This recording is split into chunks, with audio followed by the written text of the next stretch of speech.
Kesepaduan sosial, integrasi nasional dan perpaduan antara kaum merupakan kunci untuk keharmonian, kemakmuran dan kesejahteraan negara. Titah yang di-Pertuan Agong Al-Sultan Abdullah Ri'atuddin Al-Mustafa Billah Shah. Al-Sultan Abdullah bertitah, 3 perkara itu juga merupakan kunci kepada kekuatan bagi menghadapi apa jua cabaran yang mendatang. Bersesuaian dengan tema sambutan Hari Kebangsaan tahun ini iaitu Keluarga Malaysia Teguh Bersama.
Integrasi nasional.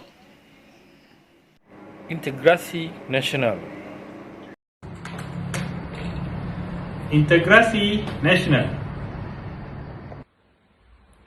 Integrasi nasional.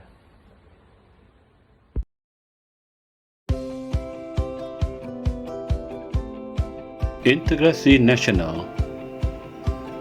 Integrasi nasional merupakan satu proses dinamik yang merapatkan hubungan masyarakat antara negeri dengan wilayah bagi membentuk satu bangsa. Mereka ini mempunyai identiti sendiri berteraskan perlembagaan persekutuan dan rukun negara.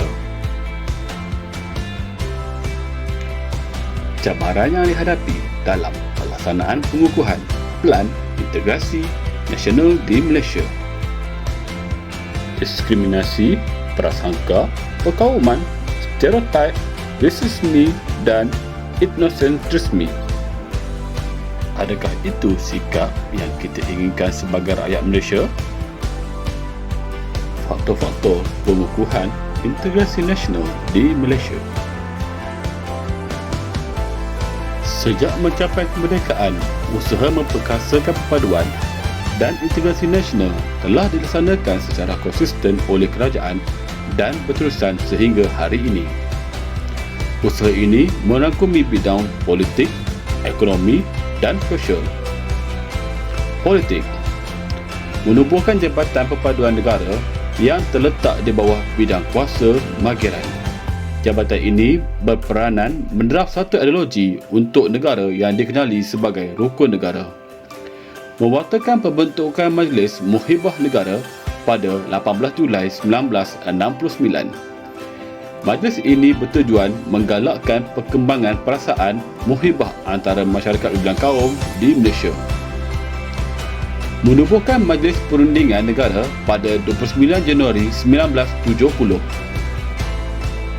Majlis ini ditubuhkan untuk mengadakan garis panduan bagi kerjasama antara kaum dan integrasi nasional antara negeri dengan wilayah. Selain itu, majlis ini juga bertujuan memupuk identiti kebangsaan dalam kalangan rakyat. Membentuk gabungan parti politik pelbagai kaum untuk mewujudkan keharmonian dan kestabilan politik selepas peristiwa 13 Mei 1969. Menyelaraskan perkhidmatan awam antara semua negeri. Penyelarasan ini mewujudkan integrasi antara negeri. Ekonomi. Meneruskan rancangan pembangunan 5 tahun Malaysia yang memberi tumpuan kepada pertumbuhan ekonomi semua kaum. Memperkenalkan beberapa dasar pembangunan ekonomi seperti dasar ekonomi baru dan dasar pembangunan nasional untuk kemakmuran ekonomi rakyat dan negara. memberikan tumpuan kepada pembangunan masyarakat luar bandar dan wilayah. Pembangunan dilakukan melalui rancangan pembangunan tanah yang mampu menambah pendapatan rakyat dan membasmi kemiskinan. Memajukan bidang perindustrian dan perdagangan dengan memperkenalkan zon perindustrian bebas seperti di Bayan Lepas, Pasir Gudang dan Pelabuhan Kelang.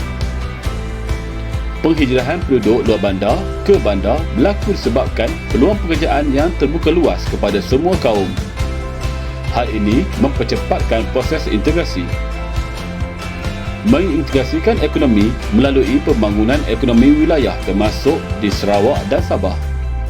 Pembangunan ekonomi wilayah membuka peluang kepada semua kaum bersaing dalam ekonomi secara adil. Sosial. Menambah baik dasar pendidikan kebangsaan yang sedia ada melalui Akta Pendidikan 1996 bertujuan mengukuhkan kepaduan kaum dan integrasi nasional. Mengukuhkan sistem pendidikan melalui pelaksanaan dasar pendidikan seperti Laporan Rahman Taib, Laporan Jawatan Kuasa Kabinet dan Falsafah Pendidikan Kebangsaan.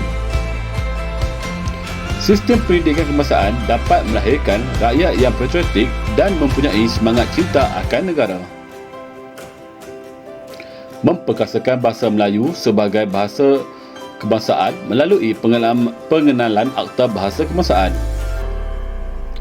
Penubuhan Universiti Kebangsaan Malaysia UKM sebagai pusat ilmu dan peranan Dewan Bahasa dan Pustaka DBP bagi menyelaras luas penggunaan bahasa kebangsaan.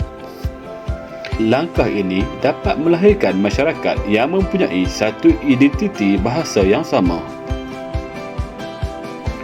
Menggalakkan pengamalan satu kebudayaan kebangsaan yang dapat membentuk identiti bangsa Malaysia yang bersatu padu.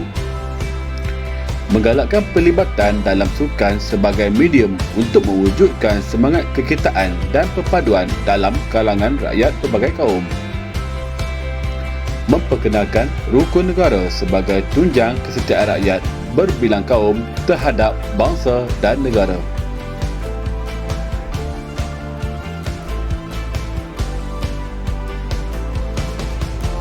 Pelbagai usaha yang dilakukan secara berterusan dapat memantapkan hubungan rakyat berbilang kaum di negara ini. Sebagai rakyat Malaysia, kita perlu menghargai kepentingan menjaga perpaduan serta keharmonian kaum demi kestabilan politik, pembangunan negara dan kesejahteraan sosial.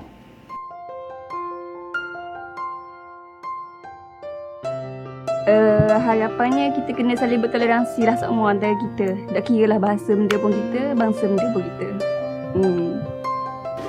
நம்ம இங்கே ஒத்துமையாக இருந்தால்தான் எதையும் சாதிக்க முடியும். அதனால் நம்ம ஒத்துமையாக இருக்கிறது குறிக்கோளை என்ன வேண்டும். Untuk kita Malaysia tu, aku harap kita semua akan bersangkup sama diri lah. Saya harap semua tolong menolong, jangan jadi apa-apa, jangan gaduh.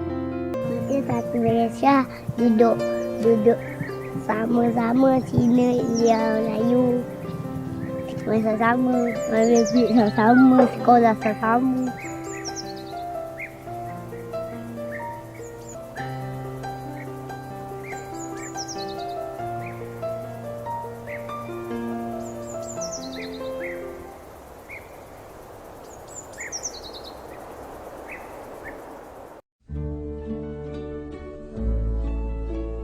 Kesimpulannya, dasar integrasi nasional menggariskan teras integrasi yang perlu difahami dan diamalkan. Menerusi dasar ini, semua pihak perlu memberikan kerjasama bagi memastikan strategi yang disusun dapat dilaksanakan dengan jayanya untuk mencapai matlamat, iaitu untuk memupuk, mengukuh dan memelihara integrasi nasional. Sebagai sebuah negara yang memiliki keunikan, integrasi adalah agenda utama agar kelangsungan pembangunan negara terjamin. Integrasi bukan sesuatu yang statik dan boleh dicapai secara mutlak, tetapi perlu dipupuk, dipelihara dan dikukuhkan secara berterusan. Integrasi memerlukan komitmen penuh oleh semua pihak, iaitu agensi kerajaan, swasta, masyarakat sivil dan rakyat keseluruhannya. Pelbagai dasar yang dibuat oleh kerajaan seharusnya disokong oleh pelbagai masyarakat dari pelbagai lapisan kerana kejayaan terletak atas kerjasama semua pihak. Terima kasih.